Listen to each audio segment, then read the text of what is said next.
Every child deserves to feel chosen. Every family deserves to know they are not alone.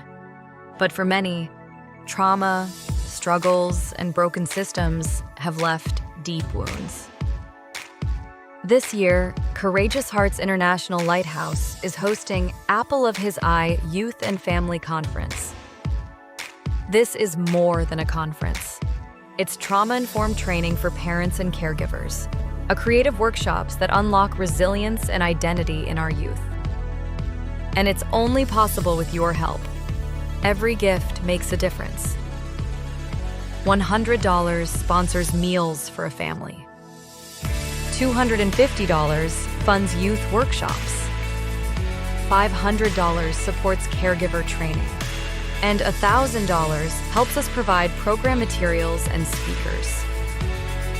Together, we can restore hope. Together, we can rebuild lives. Today, we invite you to pay it forward to help fund this experience. Help us love them like heaven would.